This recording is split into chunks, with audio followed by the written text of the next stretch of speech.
What's up guys, it's Ash here and welcome back to a brand new video. In today's video guys, I have some custom tactics and player instructions for the most popular formation in FIFA 23, this being the 4-3-2-1. Now just before we get started guys, as always, I would very much appreciate it if you could drop this a like as it does really help me out. But with all that aside guys, let's get right into the video. It's time for footy, so if you guys want any FIFA 23 coins, make sure you check out MMOXP.com. Their link is down in the description. They're fast, cheap and reliable, and if you use my code Rema, you can get yourself a lovely 5% discount. Okay then guys, for the custom tactics for the 4-3-2-1, on the defensive start, I prefer to have this on balance. Now, I like to have this on balance because I feel like it gives me the best control over my defense, so when I want to be aggressive and press my opponent, I'm able to do that, and then when I want to drop off and be more passive, I can also do that. So I like it because it does give me better control. For the width guys, I have this on 40. This is so we can primarily defend in a nice narrow and compact shape,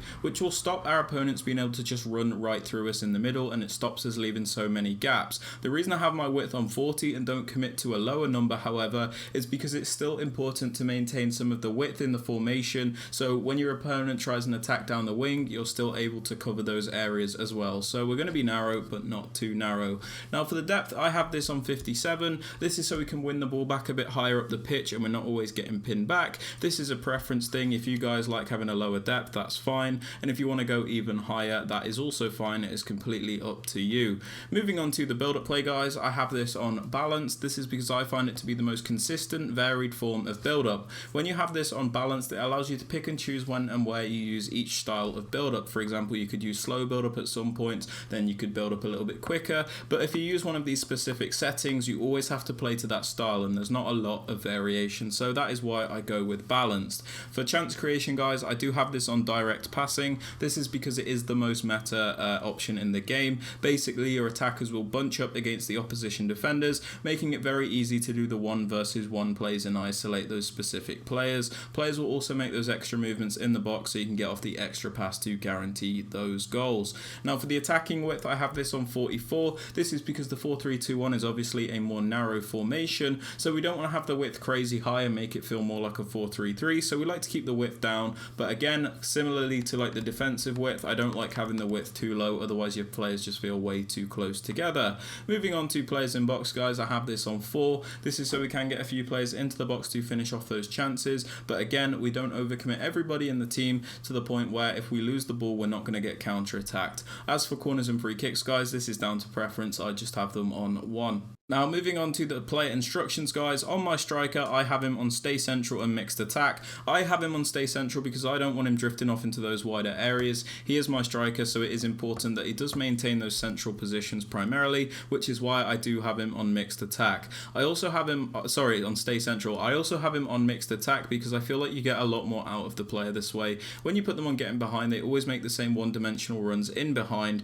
and it can become very predictable. So this is a preference thing. If you want to put him on getting behind, you can, but I like to have him on mixed attack. Now moving on to the left forward guys, I also have him on stay central mixed attack. We have him on stay central because if we have him on like balanced width, I feel like he plays more like a winger and it can feel a bit like a 4-3-3, which is not always the best thing. So by having him on stay central, it ensures that he does stay in those more narrow areas and suiting the team formation a little bit more than if he was drifting out wide. And again, I have him on mixed attack as I feel like I get the most out of the player on mixed attack. For the right forward guys, we have him on comeback on defense. This is because it will make the team defend in a 4-4-2 shape, which is very useful because the 4-4-2 is one of the best defensive shapes. So this player will come back to defend as a right mid in the 4-4-2. Moving on to the right centre mid guys, I have him on balanced attack and cover centre. I have him on balanced attack because I don't mind this player going forward, so we kind of just let him do that. And then we also have him on cover centre, so he does defend those central areas. Moving on to the middle centre mid guys, I have him on stay back while attacking and cover centre.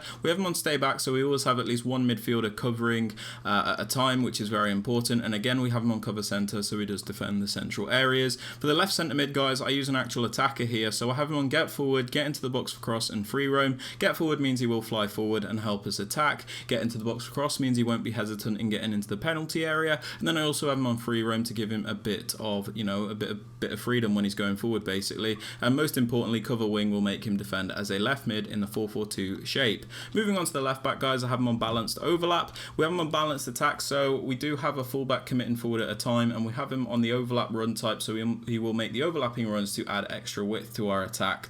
For the right back, I have him on stay back and overlap. This is so we always have at least 3 defenders back at a time, but when we do send him on the run forward, he'll make the overlapping runs. As for the 2 centre backs and the keeper, guys, these are on the default settings and I do not touch them. But yeah, that is my custom tactics and player instructions for the 4-3-2-1. If you have enjoyed or found this useful, please be sure to drop this a like, sub to the channel, and don't forget to turn on notifications. And with all that aside, guys, I hope you have a great rest of your day, and I will catch you all in the next video.